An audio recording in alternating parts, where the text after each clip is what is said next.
Sobra po yung kagalakan na pumarito po sa gawain po ng ating mahal na Panginoon. From Bulacan kami umalis, madaling araw. Tumiyay ako ng 10 hours, galing pa ako ng Jensan to Davao, to dito na Cavite. Galing po ako sa Isabela, halos sa 11 hours po akong nag-travel.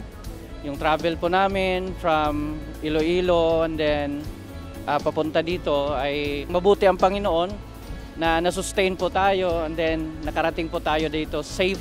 Napakaganda ang pagsalubong sa amin. Sa pagbaba pa lamang naming sasakyan ay nadama na namin yung true love, pag-ibig nila, lalo na doon sa mga kapwa nila mananampalataya. Ngayon pa lamang po, damang-dama na po namin yung presensya po, yung apoy po ng Diyos sa pagtapak pa lamang po namin sa lugar sa dako po na ito. Talaga po yung apoy po ng presence po ng Lord, yung sumalubong po sa amin. Kumikilos ang banal na Espiritu Santo dito sa lugar na ito. Ang aking mga balahibo po ay tumayo because I've been in other places. We called ourselves as missionaries po. We've been in other countries, Europe and Southeast Asia. Iba po, iba itong lugar na ito. We are excited. We are ready to be equipped in this last move of God. Yay!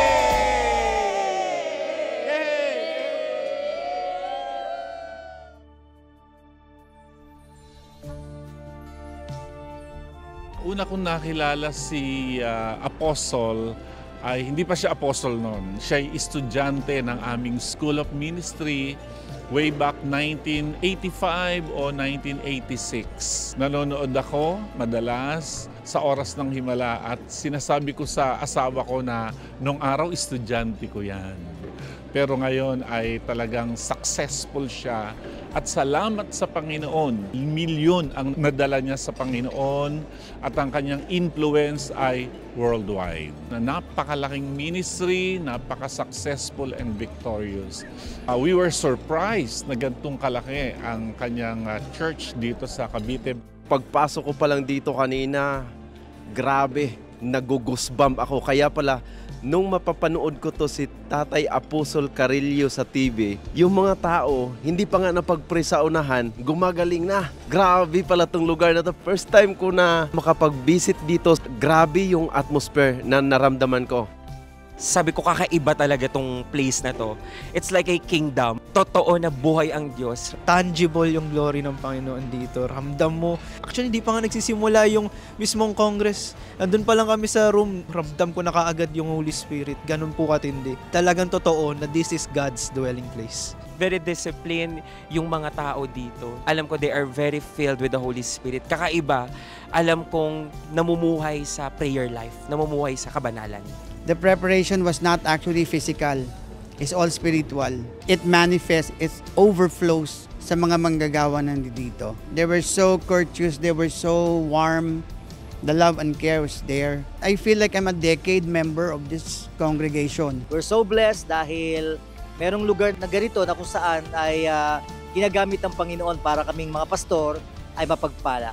Thank you so much po sa very welcoming na atmosphere. Sabi ko nga kay Pastor, sarap naman dito, parang walang discrimination ng ushers at saka ushers, very accommodating. Talagang di mo ma-feel na may mga walls, may mga boundaries.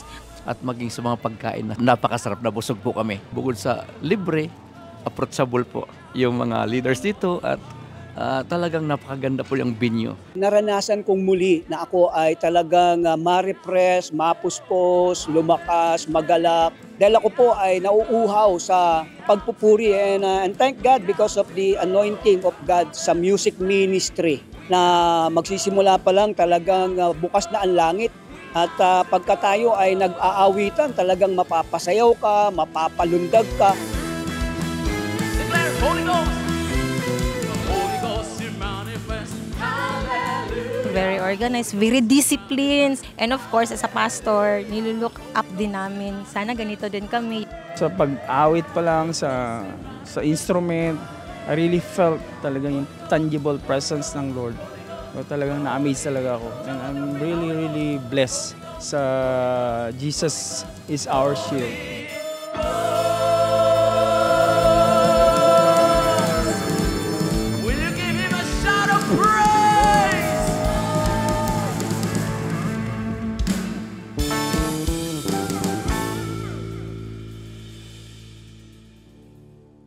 And He Himself, that is the Lord Jesus Christ, gave some to be apostles, prophets, evangelists, pastors, and teachers.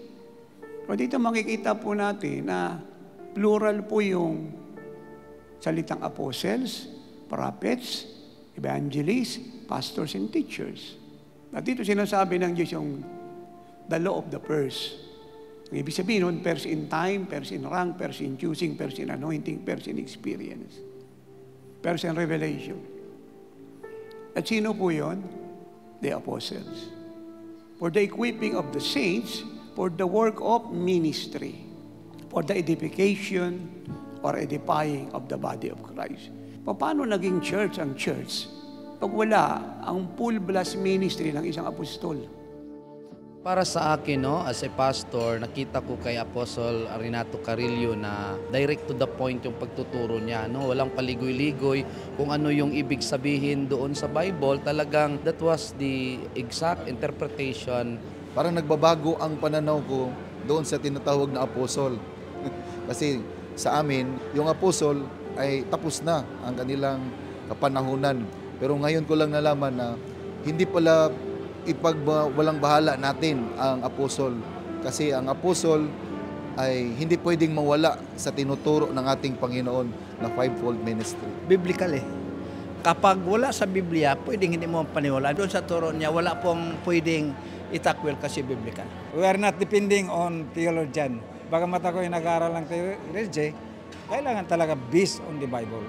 Doon ko talaga naunawaan talaga yung purpose at yung mabigat na task ng mga apostol. Kaya hindi talaga papayag ang Diyos na walang apostol sa panahon natin ngayon at sa lahat ng generasyon. Kung bakit sa dami na po ng prophecy concerning sa the last great move of God, hindi siya nararanasan ng church sa kanyang kapuspusan, sa kanyang kasakdalan. Kasi wala yung office ng apostle. Pag binasa niyo ang kasulatan, ang nagbababa niyang primary speaking at nagdadala sa completion ay apostle.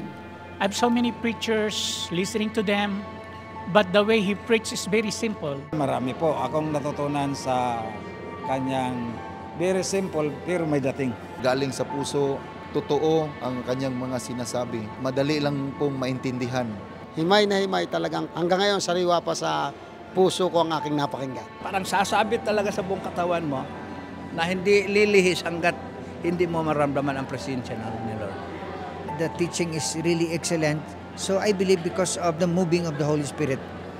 Once the Holy Spirit is moving, the Holy Spirit is working, it's natural that there is excellency. Kasi marami nagtuturo, magagaling magturo eh.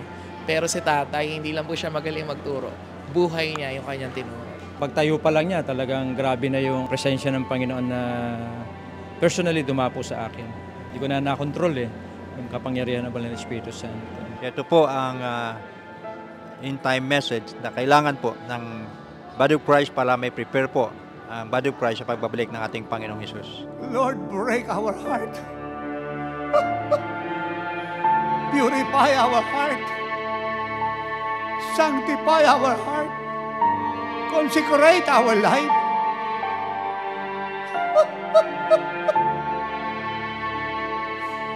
Speak to your servants. Linisin mo ang iglesia mo sa buong mundo. Ihanda mo ang mga anak mo, hindi lang sa dakilang move na ginagawa mo ngayon. Sa walang kagayat dakilang paglilingkod. Ihanda mo ang mga anak mo sa any moment to rapture of the church. Powerful yung message, no? Moving siya kasi yung Holy Spirit nag-i-speak. Yung Word of God is alive, no? And is at work kanina. It helps not only to His church but in the body of Christ, especially living in commitment, sincerity, and setting an example in the body of Christ. That's very basic sa atin na mananampalataya. May ibang impact sa akin at may ibang revelation, no? Na how important is it to have a pure heart as we have our ministry. Para kang kinakausap ng tatay na nire-remind ka ng tatay mo that you should have a very clean heart in front of the Lord while serving the Lord. Naramdaman ko talaga na yung Ama natin sa langit, kinakausap ako sa pamamagitan ni Apostol Renato bilang Ama natin dito sa lupa. Spiritually ay nagkaroon ako ng lalo pang boldness na gampanan ang pagkatawag sa akin.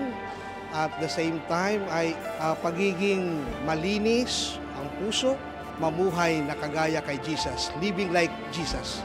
Bihira ako umiyak sa mga mensahe pero kanina umiyak talaga ako. Napakaganda ng flow ng Holy Spirit sa buhay ni Apostol Carillo. Grabe yung manifestation ng Holy Spirit. Pagtayo pa lang ni tatay, iba na. Yung clouds of glory talaga mararamdaman mo, mararanasan mo talaga. Ibang klase talaga. Are you ready to receive an impartation? Are you ready to receive a higher level of glory? Are you ready to receive a fresh anointing from heaven? Are you ready for this apostolic impartation? Are you ready to be drunk? Are you ready? Oh, that's glory! Grabing presence ni Lord. Di ko mapigilang lumuhod, umiyak dahil sa presensya ng Panginoon. I was at that moment, no, total surrender to God. No? I was totally dependent on God kanina. I felt the weight of the glory of God. No? Di ko mapigilan na maiyak hanggang ako nga po ay lumuhod nung altar call na dahil sa bigat ng presensya ng Panginoon. Halos po nagkakabagsakan kami, napaluhod kami, napaiyak kami dahil ang kapangyarihan ng Diyos ay hindi maipapantay sa kapangyarihan ng mundong ito. Double, triple anointing ang na-receive ko. Talagang nagniningas ang init ng aking katawan na kung saan ay lalong nagkaroon ako ng anointing from the Holy Spirit, ang lakas ng kanyang kapangyarihan ng Panginoon. Naramdaman ko po yung personal na pangungusap po sa akin ng Panginoon na tunay po na nagdala po sa akin sa malalim na pagsuko. I fall down. I was released, For so many things that happened on the previous days, tonight is a very, very good experience in my life because I was totally released. Hindi lang siya simpleng touch, kundi talagang diin sa puso na talagang one of my greatest experience po as a pastor. Na dito ko na naramdaman kung paano siya nag-heal sa aking katawan. This is a life-changing experience. Alam ko na ito yung kailangan ng body of Christ. No, nowadays, especially yung as we prepare in the coming back of our Lord Jesus Christ, kailangan nating lahat to. Wala exempted. No? Lahat talaga, we must prepare. And it's all God's work. Kung tayo man tinawag ngayon dito, ang prayer ko, marami pa body of Christ na gawain kung saan ma-equip ang bawat isa. At ultimate goal natin is maging katulad natin ang Panginoong Jesucristo. So yung fullness of the Lord Jesus Christ. If you are not walking with God, whether you like it or not, you are backsliding. If you're not moving with Him, whether you like it or not, then you are backsliding. Dahil hindi pwedeng ang Lord na mag-adjust sa iyo. Hindi pwedeng yung kalooban niya mag-adjust sa iyo. Kaya nga ganun po ka-importante na dapat lahat tayo ay nabubuhay sa panalangin. Totoong seryosong malalim na panalangin. Because when we are praying in the Spirit, we are praying in the very center will of God. It's very simple sa pagtuturo, but impactful and powerful. Nung nagsasalita siya, parang hindi siya mismo yung nagbibitaw ng mga words. I feel that the guidance of the Holy Spirit is moving. There is a great impact into our spirit talaga. Malumanay, pero ang bawat katagang binibitawan ay parang palaso. Grabe yung experience and na-receive ko din yung impartation of prayer. My Lord, do it! Release the anointing to pray! Remember the prophecy! This nation is a God-sending end-time burning bush to the ends of the world. Prayer fuels the fire of apostolic revival. Now lift your hands and cry out to God. by might, nor by power, but by the Spirit of the living God. Ginawa niya na dati. Ginawa niya na dati. He will do it again. Tapos na ang first wave, second wave, third wave, fourth wave, fifth wave, sixth wave. We are living in the greatest demonstration of God's power and glory. The greatest apostolic revival such as the world has never heard, seen, or experienced before. Now cry out to God.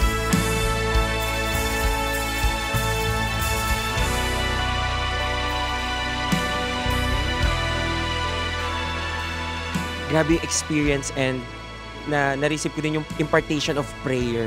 Grabe yung iyak ko. Ramdam ko yung passion niya sa pananalangin. Revival talaga ang mangyayari dito sa Pilipinas. Kaya pag napunta ka pala dito sa lugar na to, that there is the movement, the fire of the Holy Spirit, transformation talaga. He's a real servant. He's a man of God. Hindi lang nakakapag-inspired ng maraming tao, kundi nagbabago. Transformation after transformation. Kaya I was inspired by him. Siyempre, like father, like son. At kung ano yung puno, siyang bunga. Very anointed father and son tandem plus the wife of the apostle.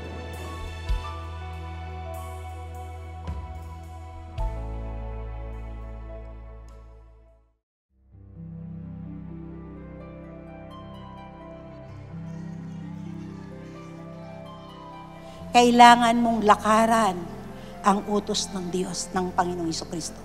Kasi kung hindi, paulit-ulit ka lang. Kailangan silang turuan na mabuhay kagaya ng Panginoong Jesucristo. Dahil ang totoong deliverance ay lakaran mo ang buhay ng Panginoong Jesucristo para walang puwang si Satanas sa buhay mo.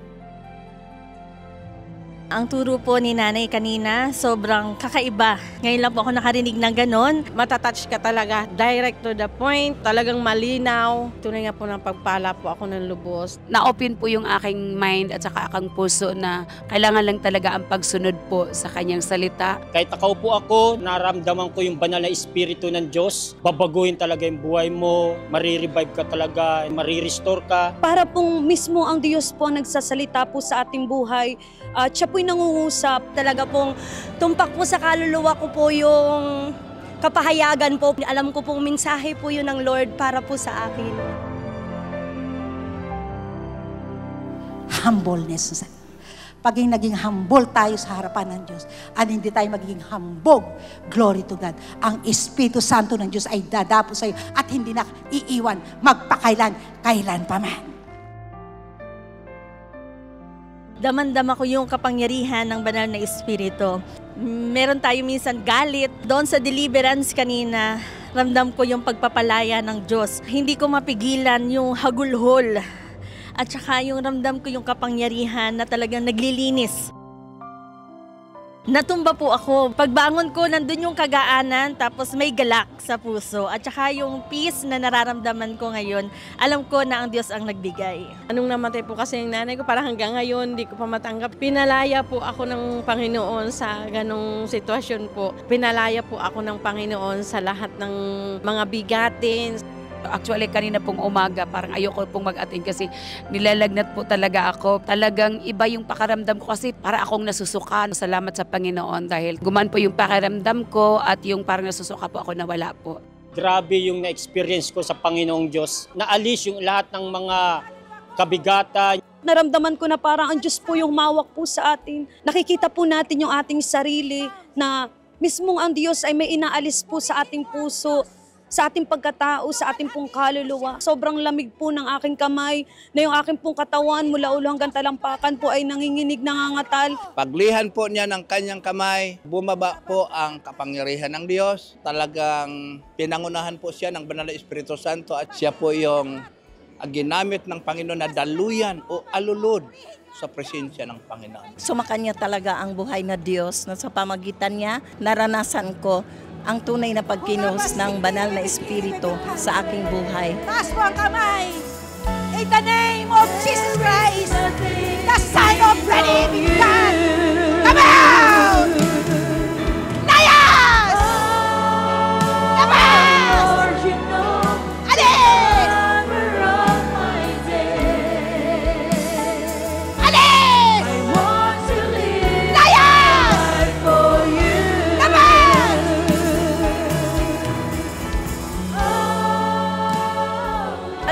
sa pagpatong po ng kamay po ng babae po ng Diyos, ating mahal po na Nanay Ellen, ay pagpatong po ng Diyos sa akin pong buhay dahil hinahangad ko po yun na gamitin po tayo sa larangan po ng healing and deliverance para pong may apoy na kung saan po tumupok po sa kabuuan ko pong katawang lupa, espiritu, kaluluwa na para po bang mayroon pong inilagay po ang Diyos sa akin pong buhay at umaasa po ako na yun po yung pinakamimiti po natin sa harapan po ng ating Diyos na buhay. Receive the anointing of deliverance.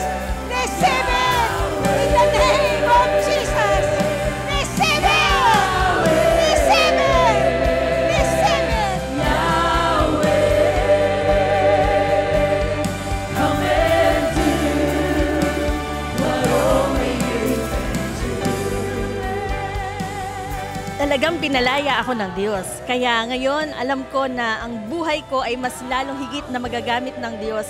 Talagang she is a woman of God, di lamang po mighty, kundi talaga pong kitang-kita ko po yung kaluwalhatian po ng Diyos na kung saan po'y bumabalot po sa kanyang buhay. Siya po ay isang end-time deliverer po. Yung deliverance, talagang gift niya yun, anointing niya yun. Siya po yung ideal na babae ng woman of God. Modelo po bilang isang asawa at bilang isang woman of God na mighty, deliverer. May puso po siya na matulungin at mapagmahal po bilang nanay po na hindi lang nanay sa kanyang mga anak kundi sa lahat po ng congregation. Ramdam ko po yung pagmamahal niya at pagmamalasakit at yung meron sa kanya na i-impart po niya sa mga gusto po na gamitin ng Panginoon.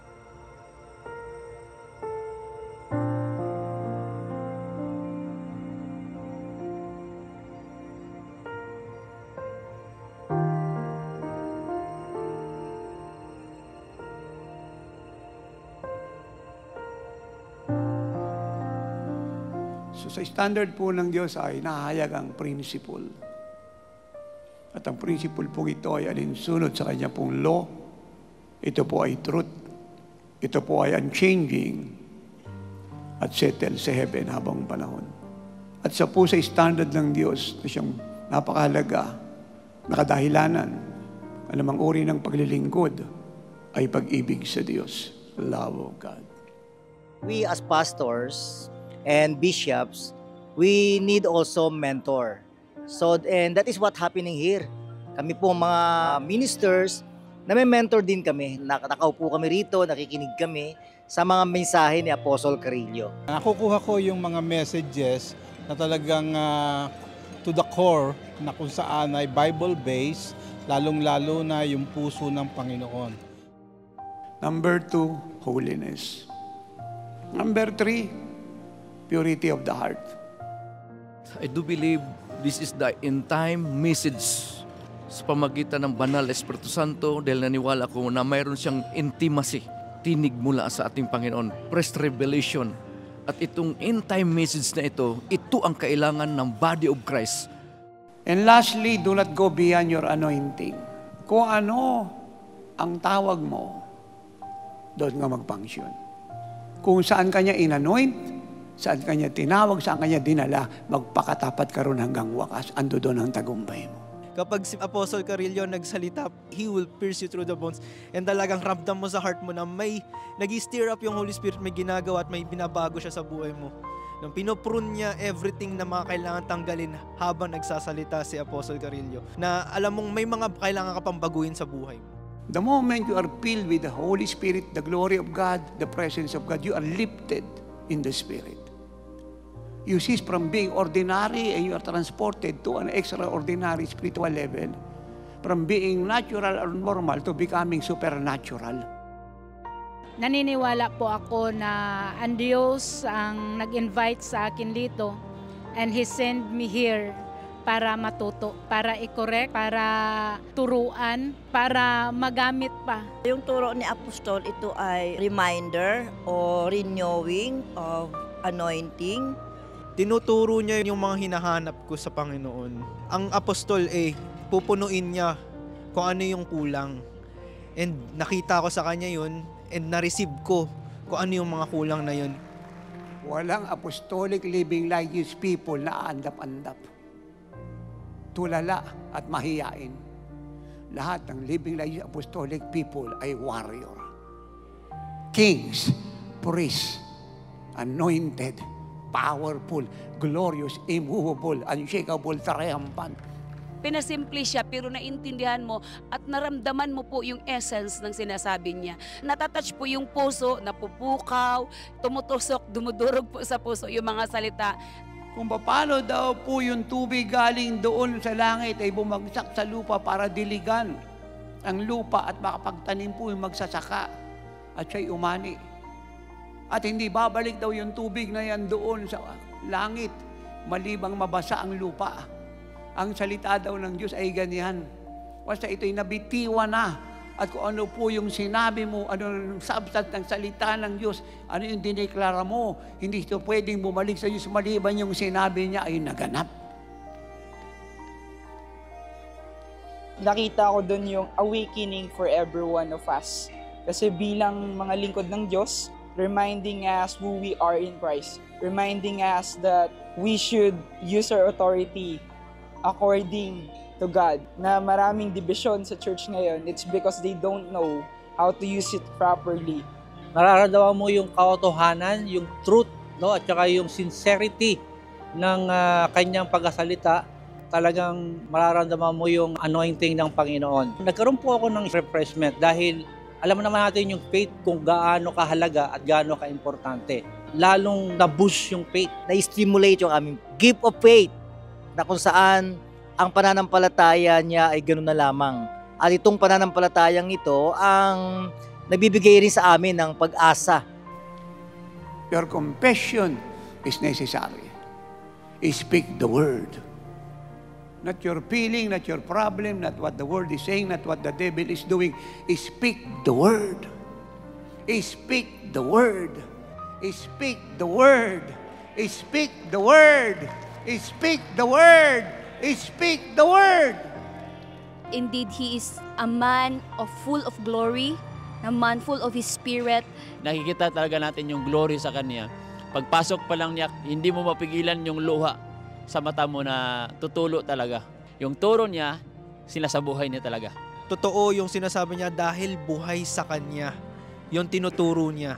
Hindi siya yung basta-basta nagtuturo lang na live like Jesus kasi yung nakalagay sa Bible, kundi makikita mong buhay sa Kanya at pinapangilin niya yung tinuturo niya. Kaya kapag siya nagturo, may power talaga at mararamdaman mo na, makikita mo na pwede pala yun. Na yung tinuturo sa Bible na mamuhay ka tulad ni Kristo ay pwede palang mangyari. Pwede talaga siyang gawin. Ang kadahilanan kung bakit tayo niligtas para pagkatapos nito ay magsimula na tayong maging kagaya ni Jesus. Kapag binasa niyo ang Bible, meron lang isang salvation riyan. And that is salvation unto perfection. Yung turo po ni Tatay Apostle is a very life-changing, spirit-filled, very apostolic, and the preaching itself is very anointed. It pierced my heart. It's because it changed my whole perspective, my mindset. Maliwanag ang kanyang mga pagtuturo. Simple, pero napakahalaga. Very dramatic and heart-piercing. Kaya kung matigas ang puso mo, lalambot sa napakaganda at convincing at anointed message niya. Parang Morris Cerullo ang kanyang dating sa akin.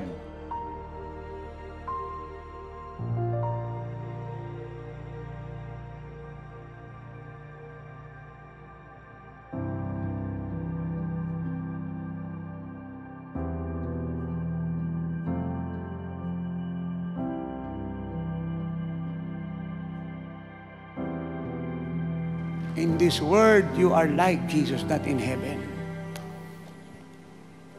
In this world.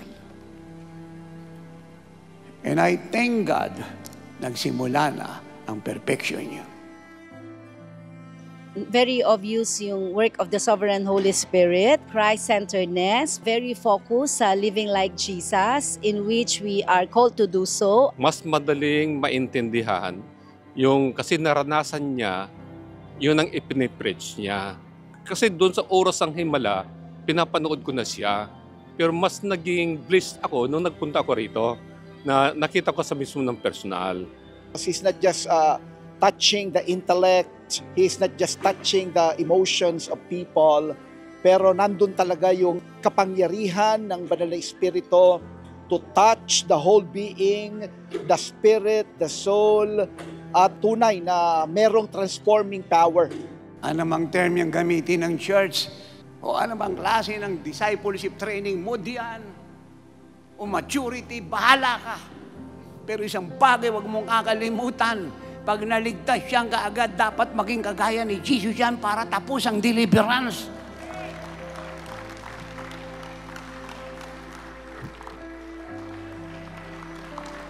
Dahil pag naging kagaya ng Lord, ang mga anak niya nakaintindi, wala nang i-deliver. Sila na ang magdi-deliver! We're so blessed, even before pa hanggang ngayon. Kapag naririnig namin si Apostle Carillo, kakaroon kami ng knowledge about our calling, about our ministry, and we are being reminded sa mga pinagagawa ng Panginoon sa amin. Naliwanagan ako what is my calling, at ano yung function ko sa fivefold ministry. And thank God for that message, for that teaching.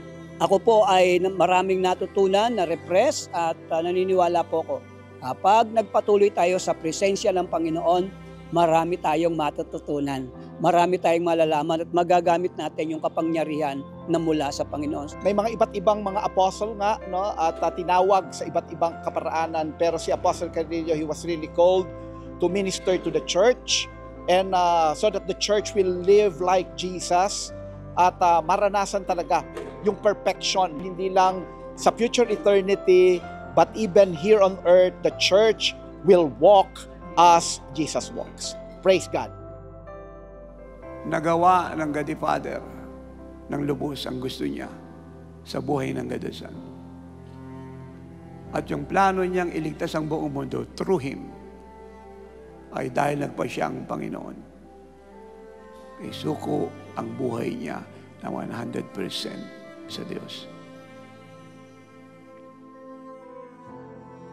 Isa po akong follower po sa social media ni Tatay Apostol Carillo. Naging inspiration sa buhay ko na bakit ako ginamit ngayon ni Lord. So, I thank the Lord for the life of Tatay Apostol Carillo, my spiritual mentor in the Lord.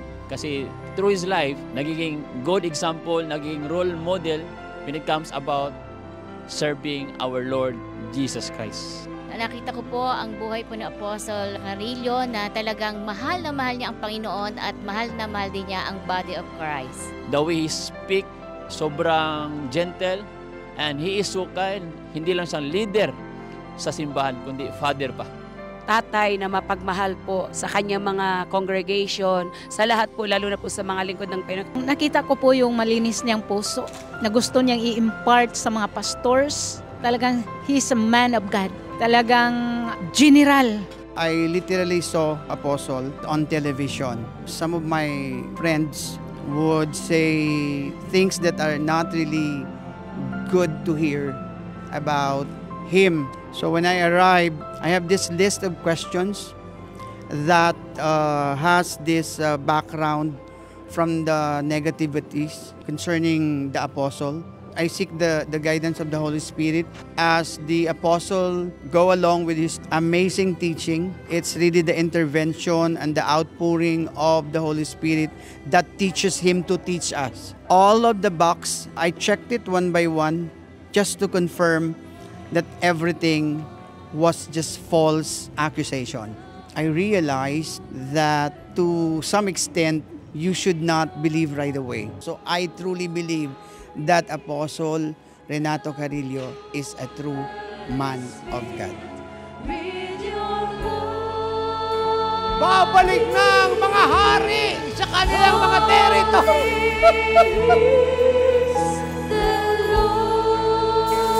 Kayong pinuno sa inyong mga barangay, sa inyong mga bayan.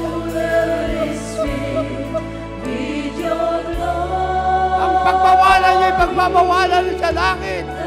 Ang payagan nyo ay papayagan sa langit.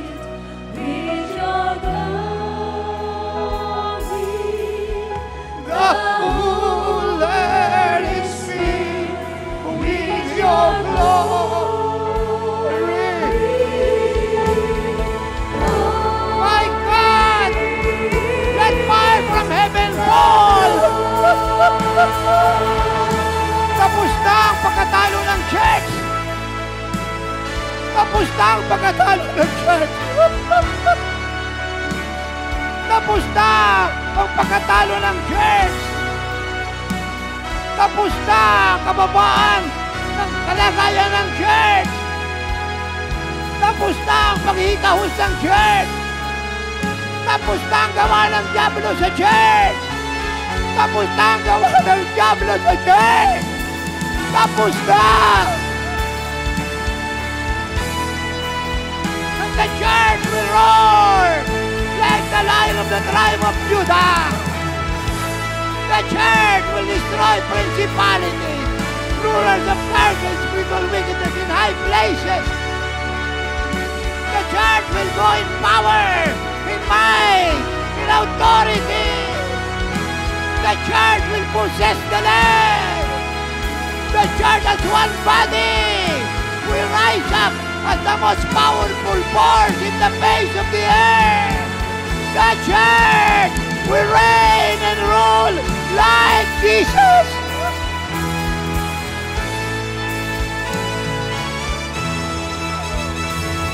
The Lord drown you.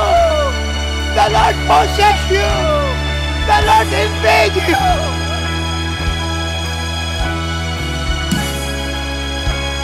My God, the wind of the Spirit is all over this beautiful dwelling place.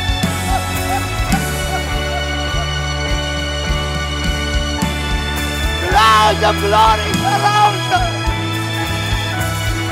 My God, heaven is wide open. Hanggang kaya nyo, hanggang gusto nyo, hindi titigil ang visitation. Nagsimula na ang Holy Spirit na mag-create ng bagong bagay sa puso nyo. Ng hunger for perfection. For true biblical authenticated Christianity is to be like Jesus. If it is not, then it is a counterfeit. At ang lahat ng counterfeit teaching sa buong mundo ay tapos na. Tinawag po kami doon po sa harapan ay talaga naman pong kakaiba yung paghipon ng banal na espiritu. Talagang feel na feel ko ang presensya ng Panginoon. Tangible presence ng Panginoon, nandito yung presensya ng Panginoon. Yung kanyang spiritual gift bilang apostle, talagang kanyang tinatayuan, pinaninindigan, at talagang pinamumuhay niya. Kasi talagang pag tinawag na apostle, talagang buhay niya para sa Panginoong Hesukristo lamang. Taas mo yung dalawa mong kamay, Bishop Pedro. Taas mo yung dalawa mong kamay. Ngayong gabi nito, ngayong araw na to, pinilagay ang Diyos sa puso mo. Run with it! Run with it! Run with it! It is a new thing, far bigger and greater than what you have done in the past, far bigger and greater than what you understand. Receive it and run with it! Hindi ko akalain na nasa likuran ako. While He is speaking, hindi ko mapigilan yung katawan ko na nangingisay. Kasi in the realm of the Spirit, I am seeing light para akong naano ng kidlat. Huwag kang mag-aalis ng mata sa Tatay Apostol mo upang marating mo ang pagtatapos ng tawag mo. Huwag mong kakalimutan na rin mo ngayon mula sa Diyos. Huwag kang mag-aalis ng mata sa akin, pumunod ka, sumabay ka. I know that that is the anointing. That is part of the impartation. And I know I am receiving something from the Lord through our Tatay, Apostle Carillo. Naranasan ko yung pagsishake ba ng aking katawan na hindi ko maipaliwanag. And I am grateful for this experience because I will never trade this experience for anyone. Go beyond the upper room! Go beyond the upper room! Go beyond the upper room! The upper room is the only the beginning. Ang sabi ko, ang upper room ay simula lang. Go beyond the upper room!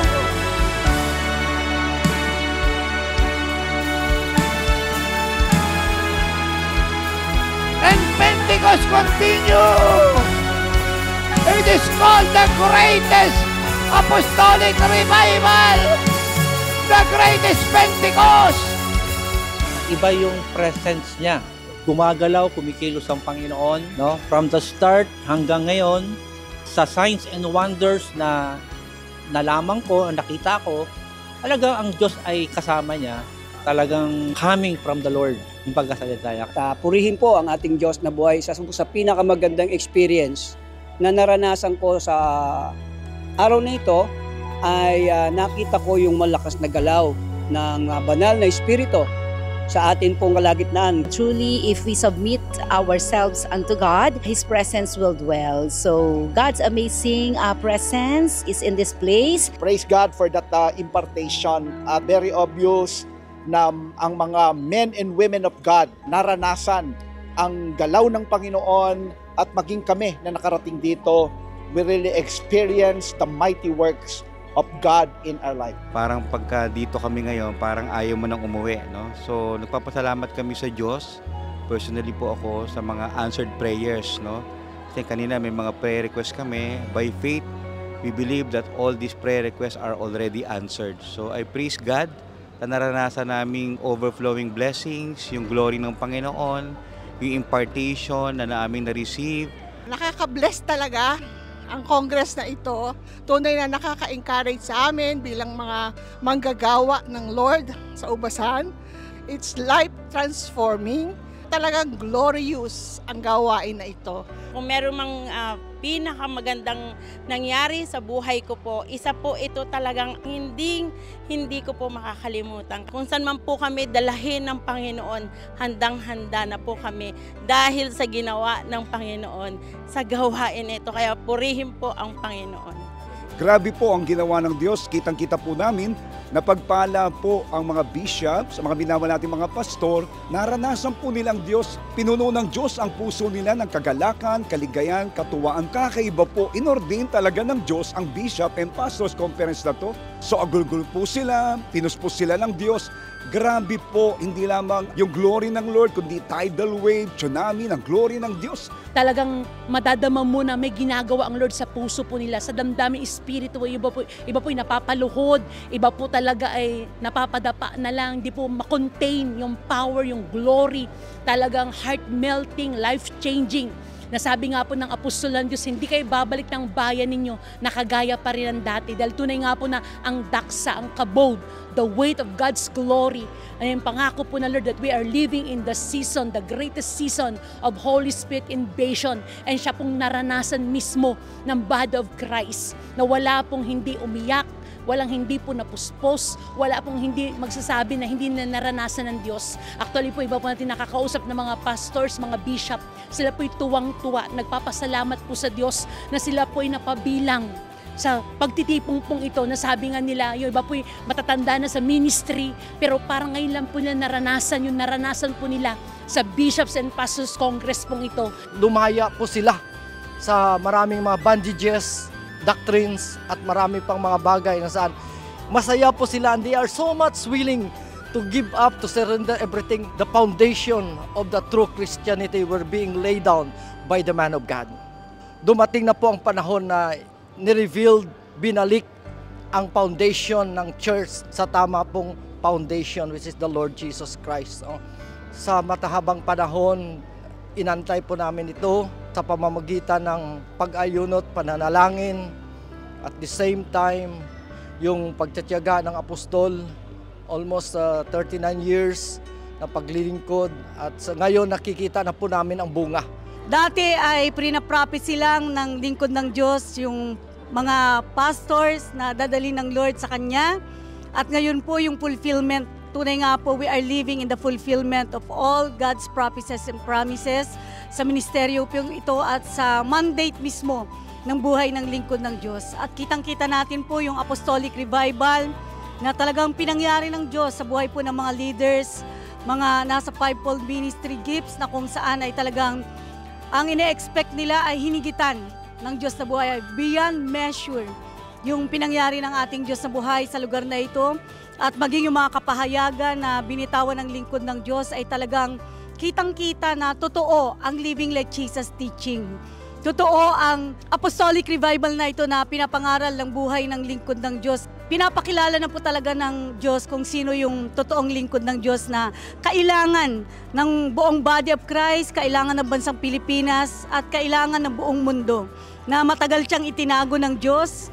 Pero ngayon talagang pinapakilala na po ng Panginoon ang buhay ng lingkod ng Diyos na tagapanguna sa iglesia ng Panginoon, at siya talaga ay totoong regalo ng Diyos sa iglesia ng Diyos na buhay.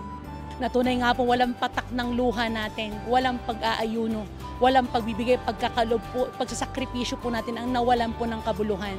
Kundi kitang-kita po natin ang kaganapan na bawat pangako at propesiya po ng Diyos sa buhay po ng lingkod po ng Diyos, Apostol Renato D. Carillo, bilang pinagkatiwalaan po ng mandato na dalhin ang kanyang iglesia sa kasakdalan, sa pamumuhay katulad kawangis ng ating Panginoong Kristo. Yung buhay po ng lingkod ng Diyos, yung ihak, panaghoy ng lingkod ng Diyos, alam po natin na naibsan po yun dahil sa pagdating ng body of Christ at pakikinig nila sa aral at turo ng Tatay. At handang-handa na po ang body of Christ para makiisa, makibalikat po sa pasanin na dala-dala po ng lingkod ng Diyos. At walang ibang pupuntahan ng ating pong bansa kundi ang kanyang kaligtasan, kalayaan, at ang church ay mabuhay kagaya katulad ng ating Panginoong Jesucristo. At sa lahat po ng mga nagkaroon po ng bahagi sa gawain pong ito, sa lahat po ng mga nagsakripisyo, nagbigay, nanalangin, nag-ayuno, para maging matagumpay ang gawain na ito sa God's dwelling place, sa gathering na ito ng mga leaders, ng mga fivefold ministry gifts. Maraming pong salamat sa inyo pong mga pagsasakripisyo. Wala pong nasayang sa bawat binigay po natin. Nakita natin yung dami ng inabot ng Diyos. At lahat ng ito, ang Diyos ang tapat na magagantimpala sa mga buhay po nating lahat. This is just the beginning. More are coming. Greater, greater, greater pa po yung gagawin po ng ating Diyos sa buhay sa pamamagitan po ng ating pong mga pagsunod. Dahil tunay nga na Jesus is our shield, worldwide ministry, you are a blessing to the world.